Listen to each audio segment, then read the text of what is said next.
These are your notes for Unit 9, Day 6 of Pre-Calculus. If you would like to see the warm-up, review question, or any homework questions we covered in class today, just look at the finished notes.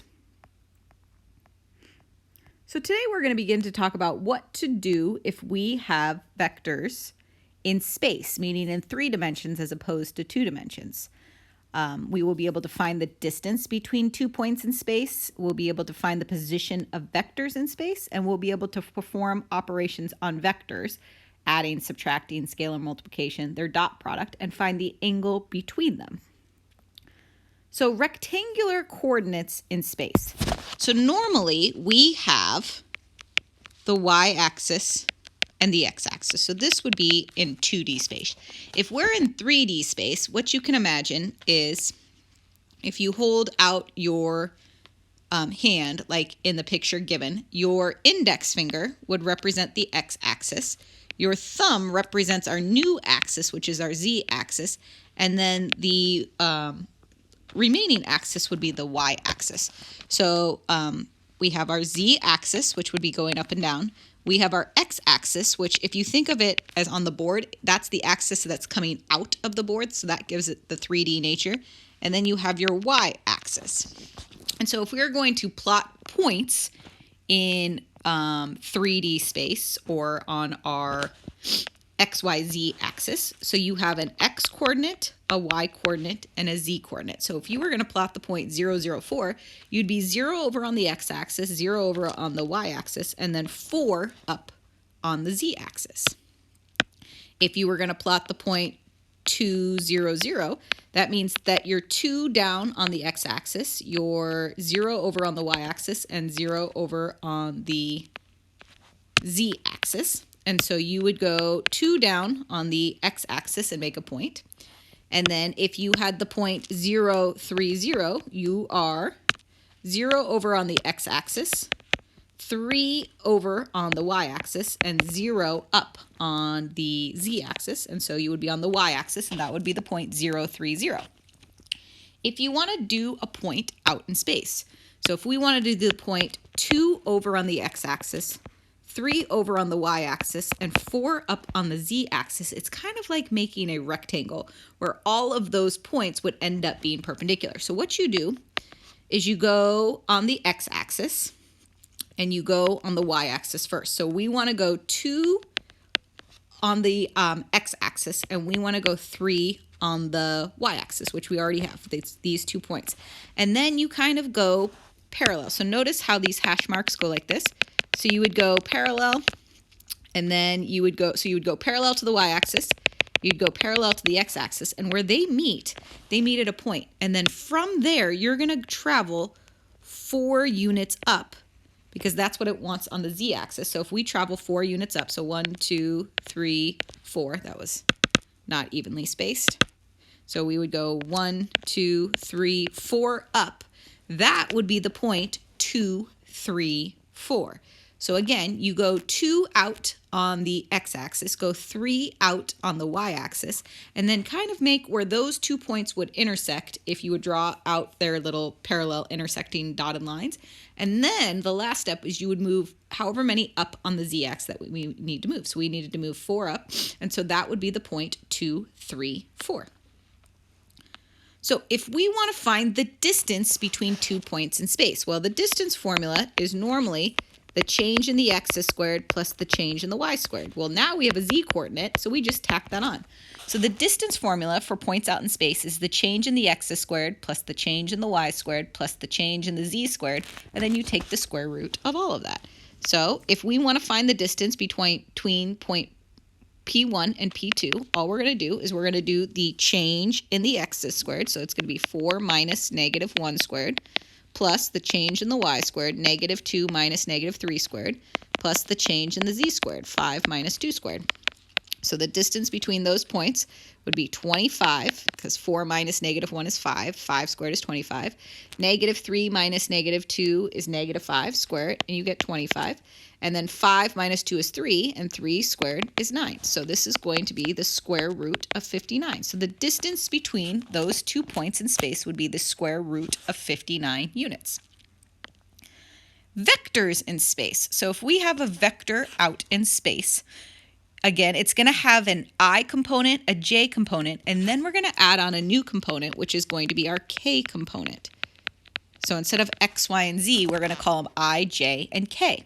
And so if we want to find a position vector, so remember how we found position vectors? You do the change in the x's, i's, the change in the y's, j's, and now we're just going to do the change in the z's, k's.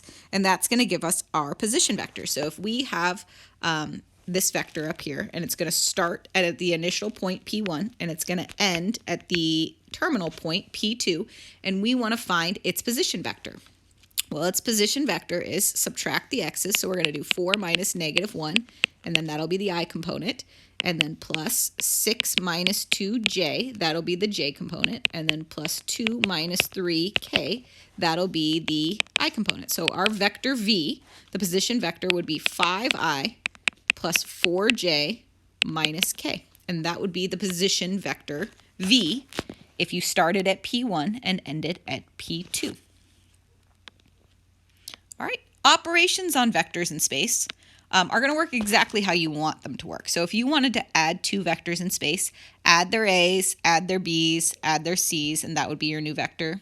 If you wanted to find the difference between two vectors, subtract the a's, subtract the b's, subtract the c's. Scalar multiples, multiply a, b, and c by the scalar, and the magnitude, again, you do a squared plus b squared, and then you just tack on the c's. So if we wanted to find vector v plus vector w, we add up the a's, so we're going to take 2 plus 3, so my v plus w would be 5i, then add up the j's, so 3 plus negative 4 is negative 1, so negative j, and then add up the k's, negative 2 plus 5, we would get 3k. So vector v plus w is going to be 5i minus j plus 3k. Vector v minus w we would subtract, so 2 minus 3 is negative 1, so negative 1i. 3 minus negative 4 is 7, so 7j. And negative 2 minus 5 is negative 7. So v minus w would be negative I plus 7j minus 7k. So down below, if we want to do a scalar multiple, 3 times vector v, we'll just multiply all the components by 3. So this would be 6i plus 9j minus 6k. If we wanted to do 2 times v minus 3 times w, first do 2 times v. 2 times b would be 4i plus 6j minus 4k. And then we're going to add that, we're going to subtract that from 3 times w. So 3 times w would be 9i minus 12j plus 15k. And then if I subtracted those, I would get negative 5i plus 18j minus 19k, and that would be 2v minus 3w. If we wanted to find the magnitude of vector v, we're going to take the square root of 2 squared plus 3 squared plus negative 2 squared, which would be the square root of 4 plus 9 plus 4. So it would be the square root of 17 would be the magnitude of vector v. To find a unit vector, we're going to use the same formula that we used for our unit vector before. So we take vector v divided by the magnitude of vector v. So if we wanted to find a unit vector for v, so that would be a vector of length 1 that runs in the same direction as the original vector v, we would take vector v, so 2i minus 3j minus 6k, and divide each of those by the magnitude of vector v. So the square root of 2 squared plus negative 3 squared plus negative 6 squared. So this would be 2i minus 3j minus 6k divided by the square root of 4 plus 9 plus 36, which would be 7. So it's going to be 2i over 7 minus 3j over 7 minus 6k over 7. And that would be my unit vector u. So that vector would have a magnitude of 1, but run in the same direction as vector v. The dot product for vectors in space is going to work exactly like the dot product worked for vectors in 2D space. So let's review vectors, the dot product for vectors in 2D space. We would take multiply the 2 a's plus multiply the 2 b's. If our vectors are out in 3D space, then we would multiply the 2 c's and then add up all of those components. So if we want to find the dot product of v times w, we would do 2 times 5 plus negative 3 times 3 plus 6 times negative 1. So we would have 10 minus 9 minus 6, which would be negative 5. So the dot product of v and w would be negative 5.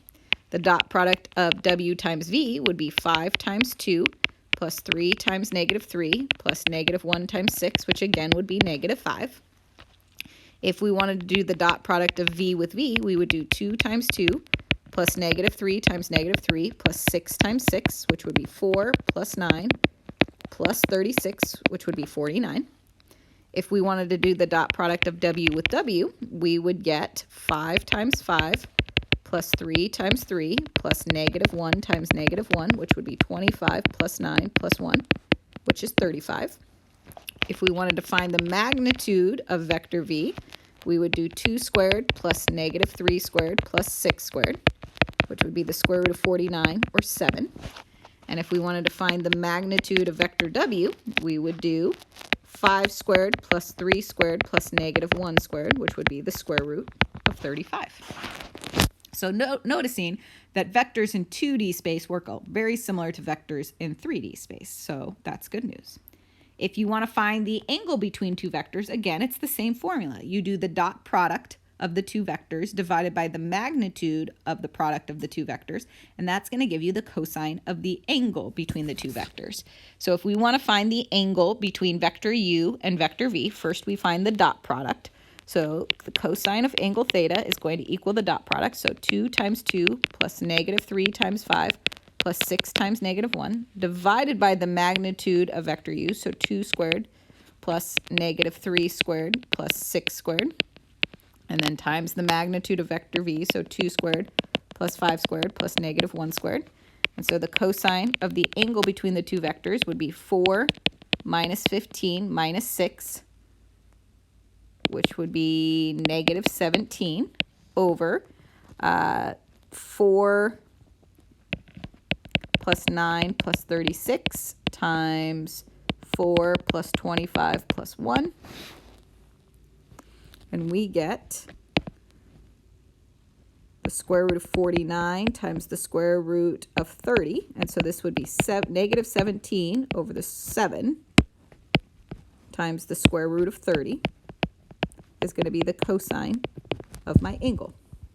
Are these the two exact same guys? Nope, they were different. Okay, that's good. And so if we did this, we're going to do the inverse cosine so that the theta is by itself. So let's take the inverse cosine of both sides. And so the inverse cosine, and then make sure you're in degrees. We're in degrees. So the inverse cosine of negative 17 divided by 7, and then square root 30. And so theta is going to equal 116.32 degrees. And so that would be the angle in between those two vectors. So again, you take the dot product. So 2 times 2 plus negative 3 times 5 plus 6 times negative 1. And so you would get negative 17. And then divide by the product of the magnitudes. So 4 plus 9 plus 36 and 4 plus 25 plus 1. And so you get negative 17 over 7 square root 30, and then take the inverse cosine of both sides, and that would give you the angle between vector u and vector v. If you want to find the direction angle of vectors, so theta, beta, and gamma, the cosine of alpha would be you take the a component divided by the magnitude of vector b.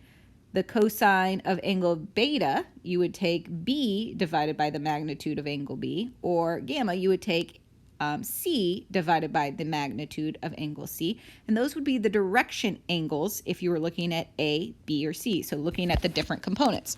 So if we were looking at the a component, and this is the b component, and this is the c component. So if we wanted to find alpha, which we'll just say that's the angle in the a component, you would take negative 3 divided by the magnitude of vector v. Well, the magnitude of vector b would be the square root of 9 plus 4 plus 36, which would be the square root of 49, so it would be 7. So the cosine of alpha would be negative 3/7. So that direction angle, we would do the inverse cosine of negative 3/7. And so that direction angle would be 115.38 degrees.